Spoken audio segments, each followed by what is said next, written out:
left over by Gimel of days with lines getting wider. Omrav Chizdo. Betchila kol mishchotu Yisrael ho yisrael shchina shori im kol echod v'echod. Shenemar ki Hashem elvechu mesalach b'kerev machnecho kem shechotu. So Rashi says kem with barayus. Kem shechotu stalke shchini mehem shenemar v'liyuro b'cho ervas dover v'shov me'acharecho. Hashem sees ervas dover v'shov me'acharecho. Yeah. It's interesting. The Gemara says in Kedushin that it is shalom bein ish lishto shchini moim. There's peace in a home. The shchina is in the home. There's no shalom. There's no shchina.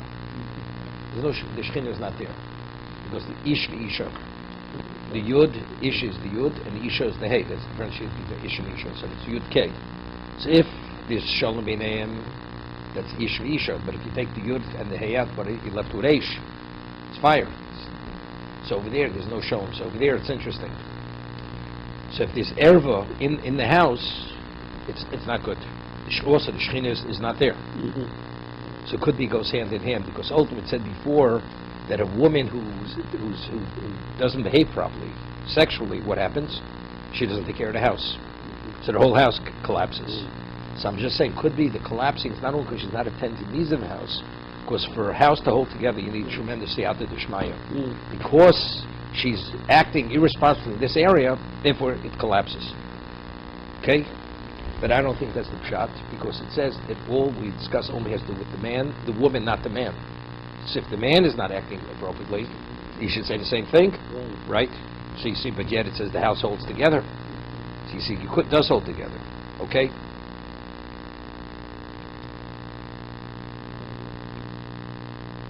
Comes out interesting. So if a home which is really pure in this area, shechina is there. If not, so the person has, let's say, inappropriate reading material in his home. Right? The shechina is not there. Not there. Okay? You know, Rav Chaim Kloshner writes in Nefesh HaChaim that if a Jew has a lewd thought, is the equivalent of Titus B'Kodesh HaGadosha with the prostitute. Rav Chaim Kloshner writes. Because where's the neshama? The neshama of a Jew is in his head, where the brain is. So if you go and you bring a lewd thought into that location, it's like bringing the prostitute into the Kodesh Kadosh and cohabiting with her there. As Rav Chaim Volozhin says. Okay, so the Shechina. So the same thing. You have not good thoughts, you don't merit siyata d'shmaya. Omer Rav Shmuel Nachman Yosko lo usa mitzah achs b'lo mazeh mekademes makdemoso v'olech zbon lo mabo. It precedes him. Tolom abo. Shenema v'olech l'fonecho tzidkecho. Your righteousness will precede you. It's interesting, you know. It's brought. There's a sefer called Hagol, 3-volume sefer of the Vilna Gaon. So the Vilna Gaon, he writes. I think his father once came to him in a dream to inform him about something. His father told him, you know, when the neshama, and Chofetz Chaim writes about this somewhere else, when the neshama ascends. It's not so simple.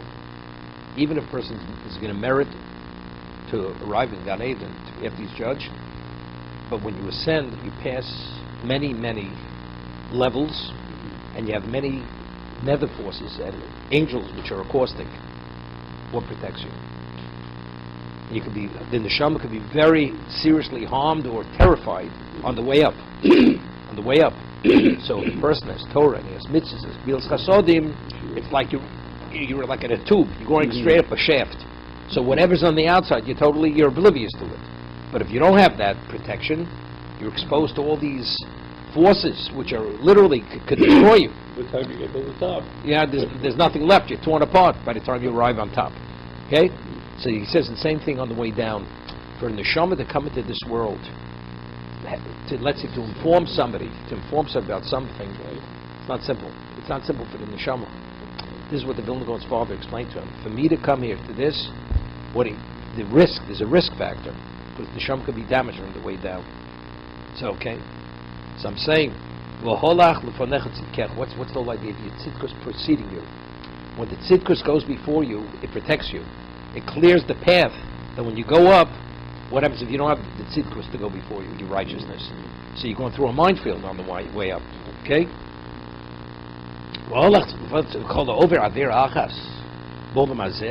Yeah. Vayeira achas. What kind of Vayeira we're talking? We're not talking about just any kind of sin. It actually enwraps him, and it comes before him in Om Madin.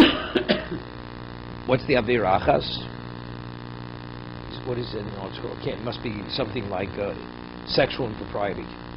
It's not a person that spoke Lashon Hara once in his life. What does he say? He says something on the bottom. Vayeira achas. Because it's other storms brought that it based on Gemaras. Because the Gemara quotes, Rav Loza Omer Kshura B'Kelev Shneim V'Lo Shomei Le Lishka V'Etzel Lios Imo. This is by Yosef and Ashes Potifar. Right? He didn't listen to her, to lie with her, Lios Imo. Lishka V'Etzel